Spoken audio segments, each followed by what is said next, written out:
नमस्कार। मैं स्वप्निल और आप देख रहे हैं the news launcher Uttar Pradesh Uttarakhand. दोस्तों, राहुल गांधी के मुद्दे पर भारतीय जनता पार्टी बैकफुट पर है। खूब तालियां बज रही हैं, सुर्खियां छप रही हैं, लोग ट्वीट पे ट्वीट कर रहे हैं। यहां तक कि अखिलेश यादव से लेकर ममता बनर्जी तक आज की तारीख में साथ ही नजर आ रहे हैं।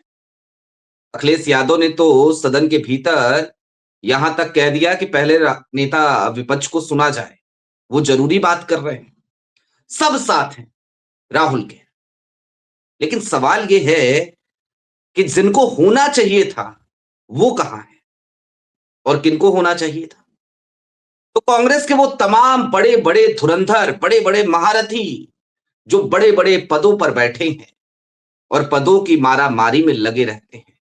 मलाईदार पोस्टिंग तो जरूर चाहिए, और अगर कांग्रेस सत्ता में आ जाए तो फिर तो पूछिए मत, वारे न्यारे होने चाहिए।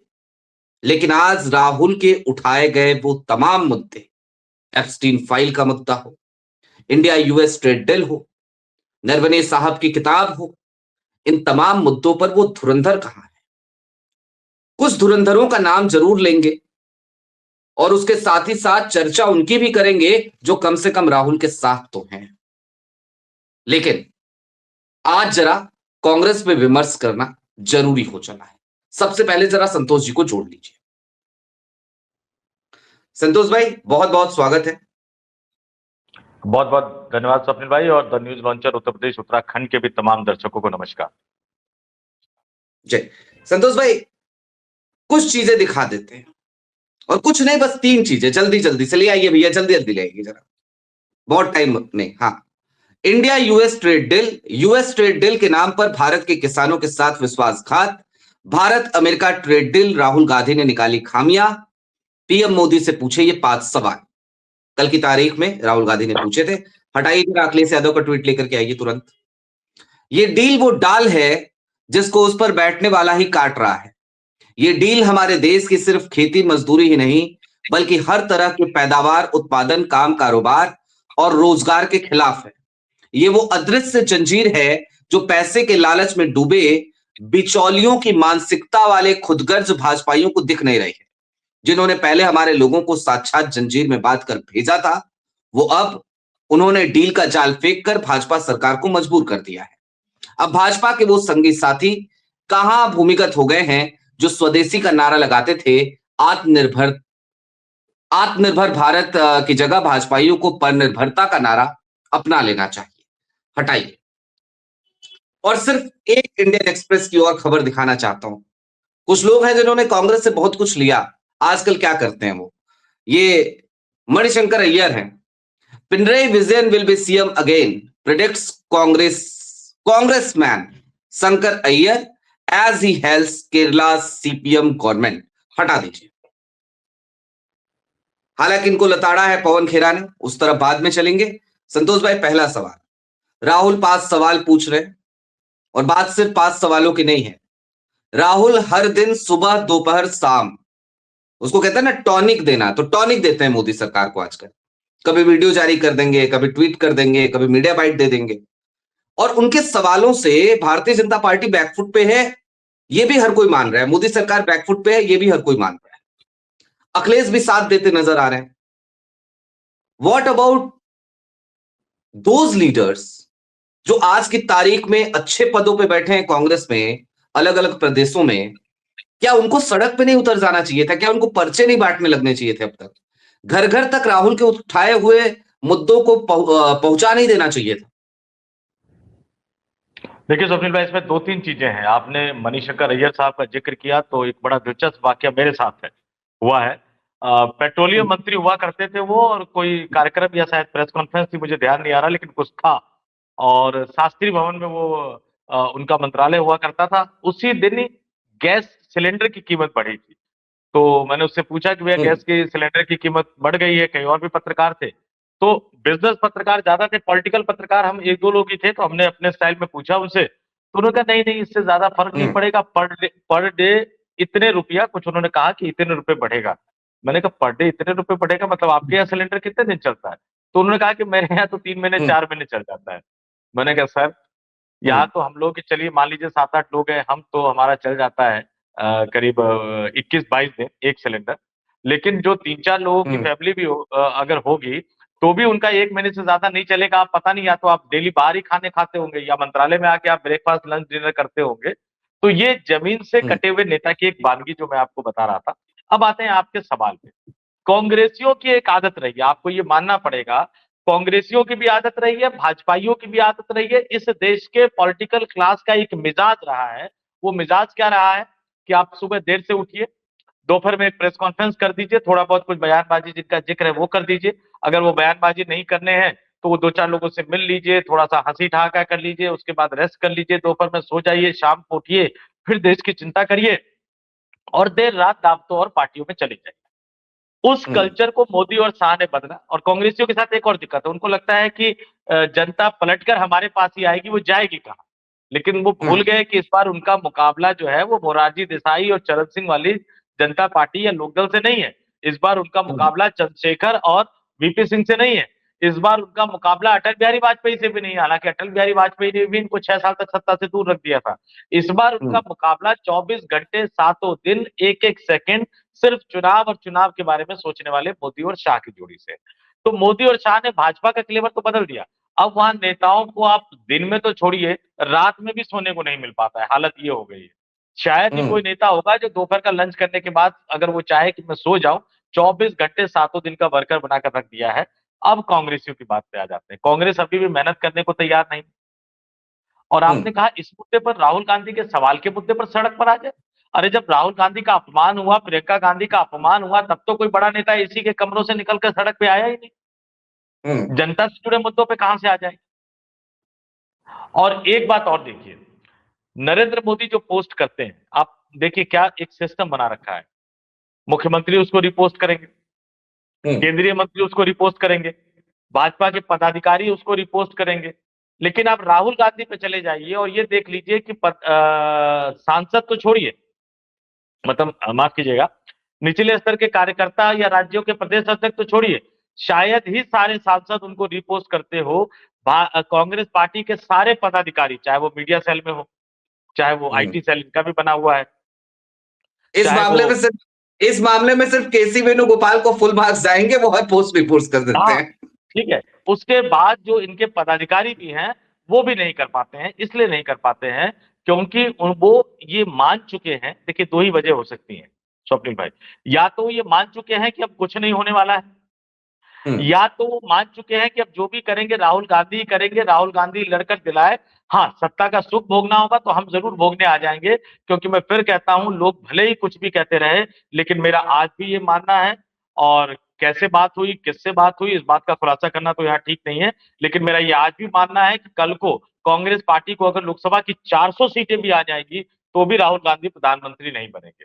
प्रधानमंत्री कोई और ही बनेगा कांग्रेस की तरफ से। तो उन सबको पता है कि भैया 75 70 75 जो है, 60 65 70 जो है, वो मंत्री तो बनेंगे और हम ही लोग बनेंगे। वही सब निकलकर हम्म सामने आ जाते हैं। तो इसलिए वो मेहनत करने को तैयार नहीं है। लेकिन इसकी एक और बात भी, आपने मणिशंकर अय्यर का जिक्र किया, पूरा का पूरा चुनाव पलट दिया था चाय वाले उनके बयान, ध्यान होगा।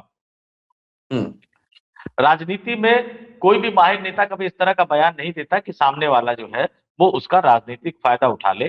कई बार बयानों की श्रृंखला में कांग्रेस पार्टी के नेताओं ने कांग्रेस को ही हराने का काम किया है, और आज हालत फिर वही होगी।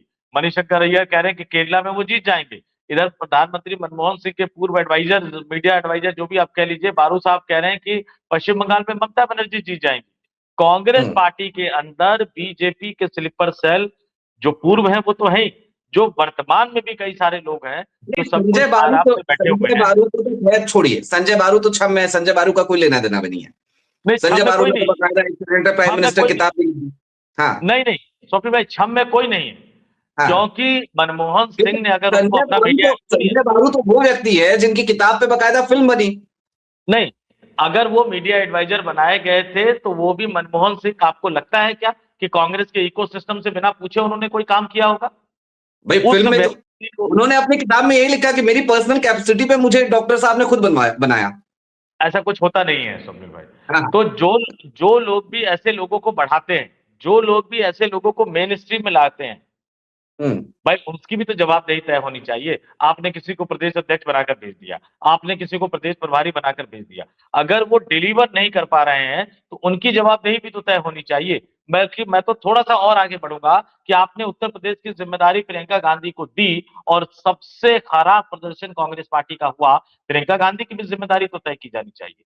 जब तक आप जिम्मेदारी तय नहीं करेंगे, जब तक आप खराब प्रदर्शन के लिए एक तरह से कोई पैमाना बनाकर सजा नहीं देंगे या मेन स्ट्रीम से आप अलग नहीं करेंगे, तब तक आप 100% वफादारी की उम्मीद नेताओं से नहीं कर सकते हैं। और दूसरा एक बात और आपने केसी वेणुगोपाल की कही, उनके बारे में मेरा मानना कुछ और है। आपने कहा कि भाई 100% मार्क्स जाएंगे, राहुल गांधी को भी लगता है कि 100% मार्क्स जाने चाहिए, लेकिन ये ट्वीट संगठन करने के मामले में, ट्वीट करने के मामले में, रीट्वीट करने के।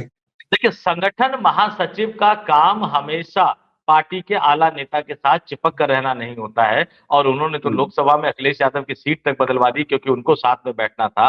और आज कांग्रेस पार्टी कोई पुरानी वाली कांग्रेस पार्टी नहीं है। देखिए स्वप्निल भाई, हालात को हमें समझना होगा। हालात को कैसे समझना होगा कि आप ये समझिए कि था एक दौर कांग्रेस पार्टी का जब अपने दम पर सरकार बना लिया करती थी, था एक दौर कांग्रेस पार्टी का जब कांग्रेस के खिलाफ सारे विपक्षी दल एकजुट हो जाया करते थे, था एक दौर कांग्रेस का जब तमाम कई राजनीतिक दलों ने 77 के लोकसभा चुनाव से पहले मिलकर एक नई पार्टी का गठन कर दिया था। वो दौर था जब कांग्रेस के खिलाफ तमाम विरोधी दलों को एक साथ आना पड़ा था। लेकिन आज माहौल बदल गया है और केसी वेणुगोपाल जैसे नेता अपनी हरकतों से ये राहुल गांधी को मैसेज देने की कोशिश करते हैं कि आप तो ब्रह्मांड के नेता हैं, विश्व के नेता हैं, लोकप्रिय नेता है, मोदी की तो बजा दिया आज हमने, बीजेपी को तो हमने हरा दिया। नहीं होता, आप 99 सीट के बल पर बीजेपी को हरा नहीं सकते। दुर्भाग्यपूर्ण ठीक बात। स्थिति यही।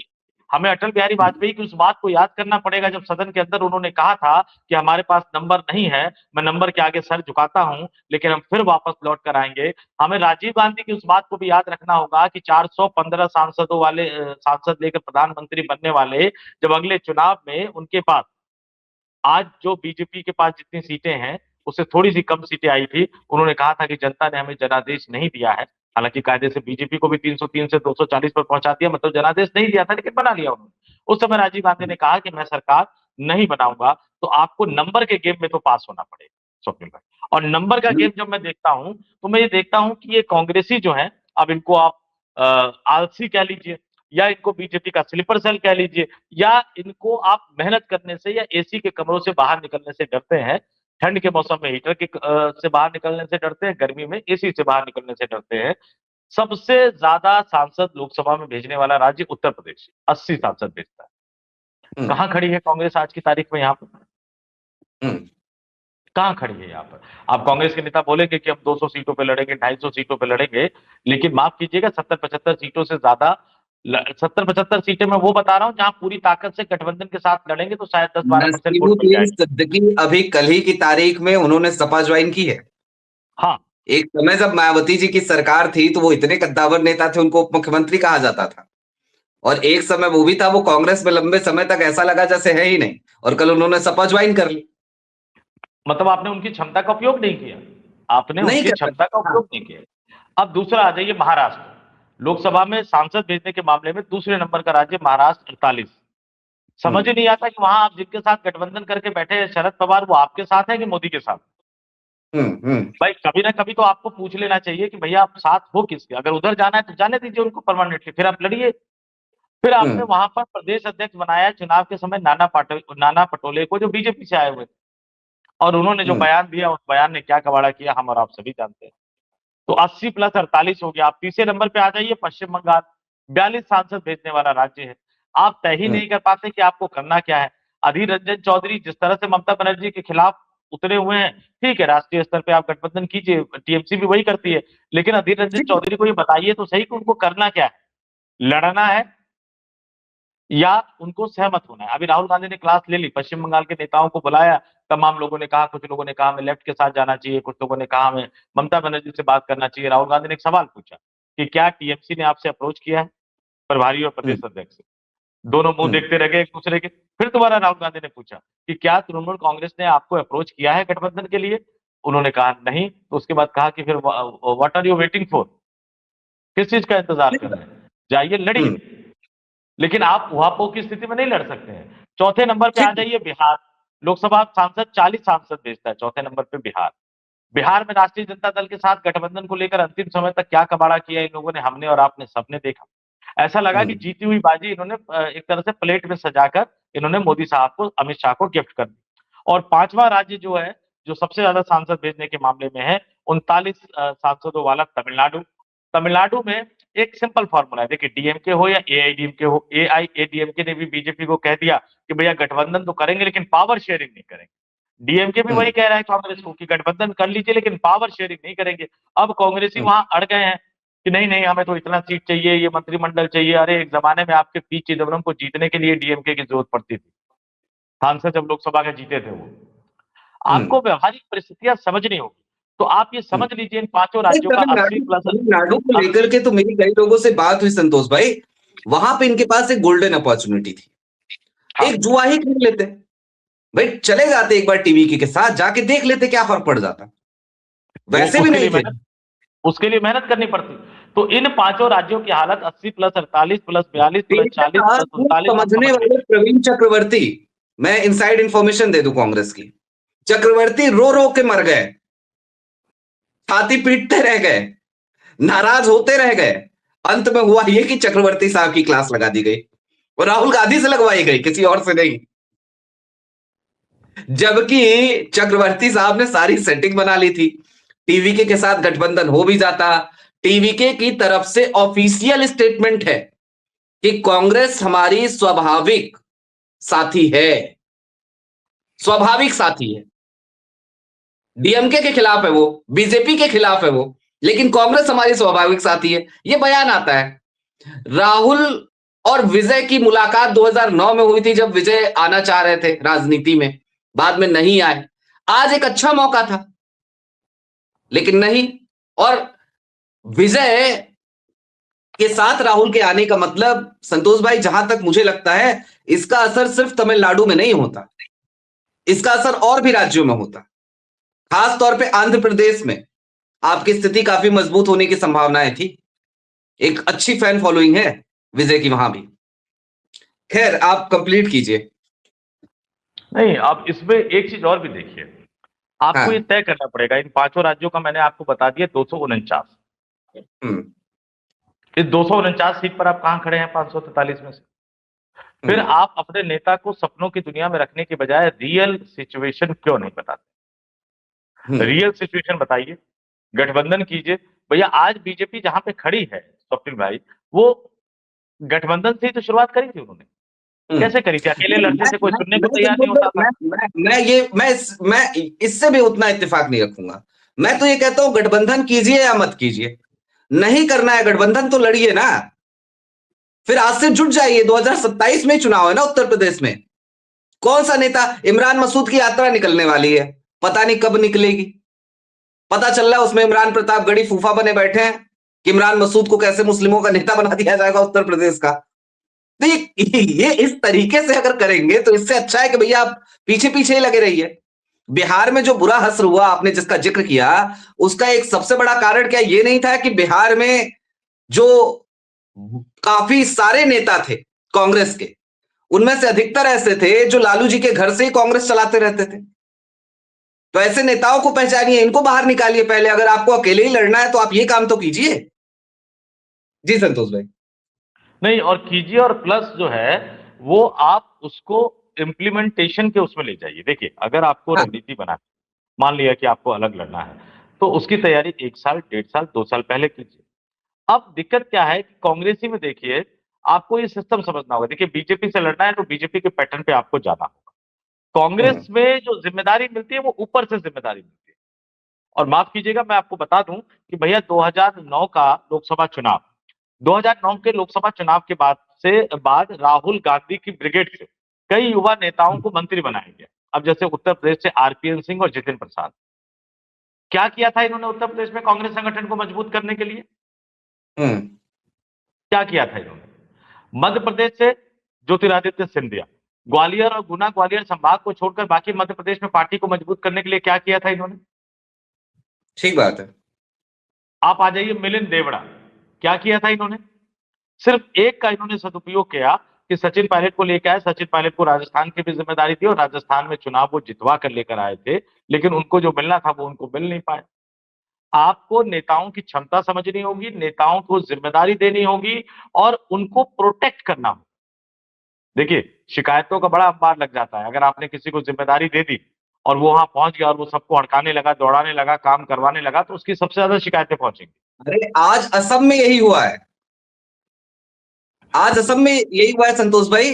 रिपुन बोरा ने इस्तीफा दे दिया, लेकिन गौरव गोगोई, जैसे ही रिपुन बोरा इस्तीफा देते हैं, गौरव गोगोई हाथ पे हाथ रख के नहीं बैठ जाते, अहम में नहीं आ जाते, ठीक है दे दिया कोई बात नहीं जाओ। गौरव गोगोई चुपचाप प्रभारी को लेकर के रिपुन बोरा के घर पहुंचे हुए हैं, इस समय मुलाकात चल रही है। तो ये हो रहा है, जिनको काम करना है वो कर रहे हैं। जीतू पटवारी हमने बहुत आलोचना करी। आज मध्य प्रदेश में या तो भाजपा है या कांग्रेस है, यही तो दो पार्टियां हैं। जीतू पटवारी लड़ रहे हैं ना, राजस्थान में सचिन पायलट लड़े थे ना, असम में गौरव गोगोई लड़ रहे हैं ना, लेकिन हरियाणा में मैं तो अब कुछ नाम ले लेता हूं आपके सामने, उन पे आप बताइएगा, आपकी टिप्पणी चाहिए मुझे। ये भूपेंद्र पटेल साहब क्या कर रहे हैं आज भाई? उठाए ना मुद्दा, एप्स्टीन फाइल का उठा लें, बाकी मुद्दे उठा लें, उठा क्यों नहीं रहे हैं? कुछ तो मुद्दे उठाएं। हरियाणा में क्या हो रहा है? पश्चिम बंगाल में इन मुद्दों पे क्या कर रही है कांग्रेस? अरे केरल में क्या कर रही है? केरल हरियाणा में भी ये है। हरियाणा का तो बड़ा दिलचस्प बताऊं कि पूरा का हम्म, पूरा कांग्रेस का इकोसिस्टम, आलाकमान का इकोसिस्टम, यहाँ तक कि राहुल गांधी का इकोसिस्टम ये मानता है कि वहां कुमारी शैलजा और भूपेंद्र सिंह हुड्डा की आपसी लड़ाई में हरियाणा में जीती हुई बाजी हम हार गए, हम्म, ये मानते हैं। लेकिन हम्म, मैं बड़ी गंभीर बात बता रहा हूं, इसको ध्यान से सुनने की जरूरत है। पिछले जब से मैं पत्रकारिता में हूं, मैंने देखा कि भूपेंद्र सिंह हुड्डा और बाद में दीपेंद्र हुड्डा, उनके आवास पर सालाना एक भोज का आयोजन किया जाता है।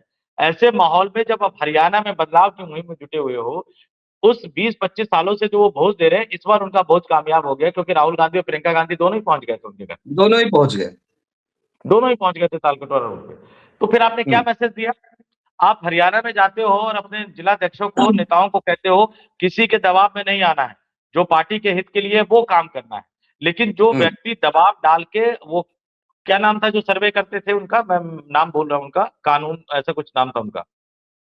हाँ वो मैं भी भूल ही रहा हूं, हाँ, चलिए कोई तो बात नहीं। उन उन पर प्रेशर डाल के आपने एक फर्जी सर्वे कांग्रेस आलाकमान के सामने पेश करवा दिया था, करवाया था, इस हम्म, तरह की चीजें आई थी। उसके बाद चुनाव हार गए, उसके बाद आप उनके घर जा रहे हो, आप उनका हम्म, राजनीति में कद बढ़ा रहे हो।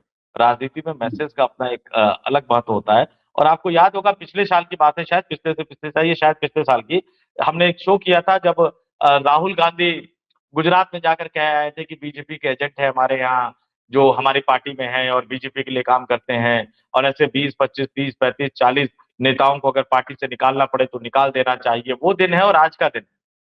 हम्म, मैं इंतजार कर कितने रहा को हूं कि निकालेंगे? कमलनाथ को लेकर फैसला कब किया जाएगा, हाँ, दिग्विजय सिंह को लेकर फैसला कब किया जाएगा, भूपेंद्र हाँ, हुड्डा को लेकर फैसला कब किया जाएगा। और सबसे बड़ी बात तो मैं इंतजार इस बात का कर रहा हूं कि जिस व्यक्ति ने कांग्रेस के आला कमान के निर्देशों को धत्ता बताते हुए राजस्थान में, यही खड़गे साहब गए थे, अजय माकन साहब गए थे, अशोक गहलोत का क्या किया है? और आपको केसी सख्त वेणुगोपाल का फैसले क्या कर किया जाएगा? हाँ, आपको सख्त फैसले करने होंगे। और सख्त हम्म, फैसले देखिए, अब मैं फिर वही कह रहा हूं कि आपकी लड़ाई किससे है? बीजेपी से तो है, लेकिन आरएसएस से। और आरएसएस हम्म, को याद कर लीजिए, आरएसएस को अपने भारतीय जनसंघ के इतिहास में सबसे पहली बार सबसे बड़ी जीत दिलवाने वाले बलराज मधोक, जब लगा कि अब ये हमारे काम के नहीं रहे, तो पार्टी से निकाल के बाहर कर दिया। हम्म, भारतीय जनता पार्टी के संस्थापक अटल बिहारी वाजपेयी, पहले अध्यक्ष अटल बिहारी वाजपेयी, जब आरएसएस को लगा कि अरे यार ये तो सत्ता नहीं दिला सकते, तो सीधे से उनको साइडलाइन कर दिया गया और आडवाणी को आगे कर दिया गया। हम्म, एक दौर ऐसा भी आया जब उनको लगा कि भाई आडवाणी काम के नहीं है, तो अटल को चेहरा बनाया है कि उदारवादी चेहरा है, सत्ता बना सकते हैं। प्रधानमंत्री बन गए, सत्ता का सुख आरएसएस को चखा दिया, उन्होंने टेस्ट करवा दिया।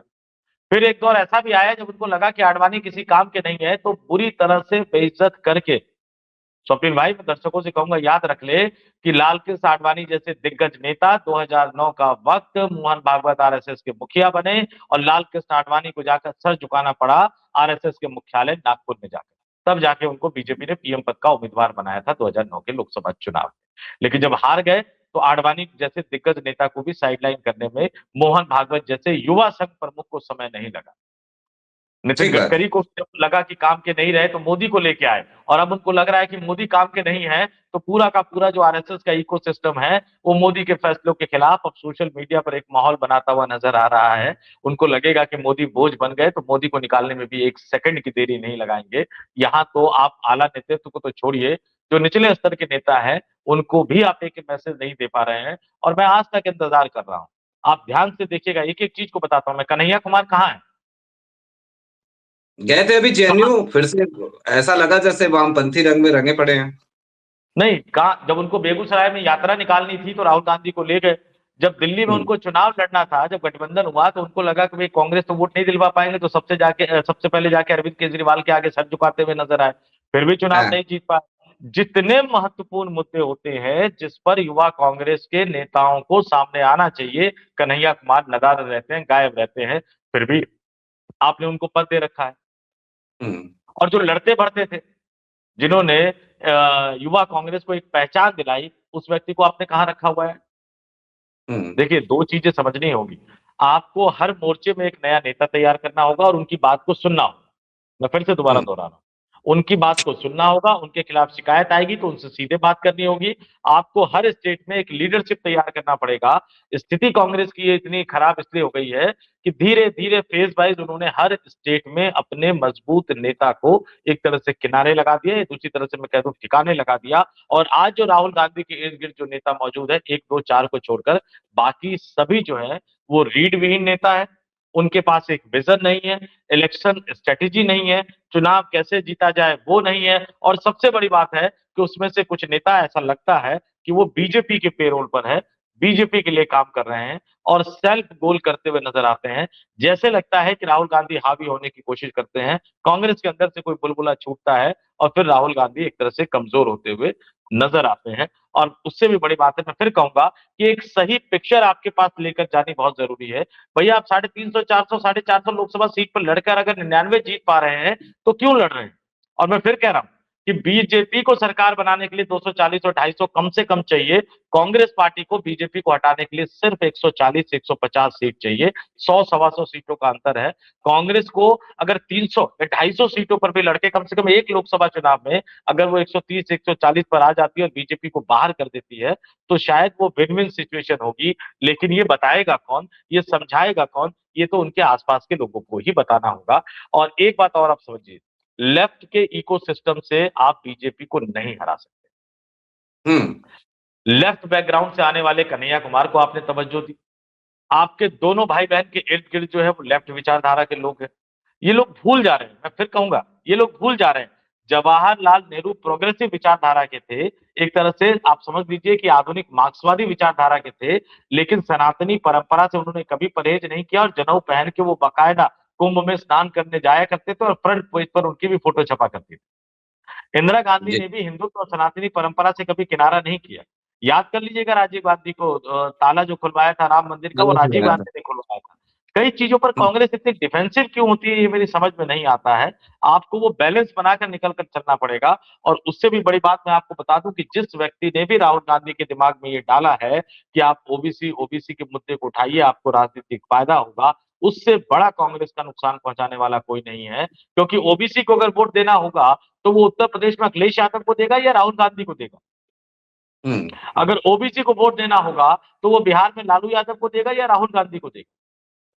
हम्म। भैया, आज के कांग्रेस के रणनीतिकार जवाहरलाल नेहरू या इंदिरा गांधी से ज्यादा बड़े समझदार रणनीतिकार तो नहीं हो सकते। ठीक बल्कि बात है। इंदिरा गांधी से ज्यादा समझदार राजनीतिकार तो नहीं हो सकते। उनको पता था कि आपको कौन सी चीजों को बैलेंस करके चलना है। और यही बात है कि कांग्रेस ने अपना एक सॉलिड वोट बैंक बनाया था, जिसमें अल्पसंख्यक समुदाय यानी मुस्लिम वर्ग के लोग, क्योंकि उस समय एक विंग था आरएसएस का जो एक अजीब तरह के नफरत के माहौल को बढ़ाता हुआ नजर आ रहा था। दूसरी तरफ उन्होंने दलितों को रखा। दलितों को साधने की खास जिम्मेदारी जो है वो महात्मा गांधी कांग्रेस पार्टी को देकर गए थे।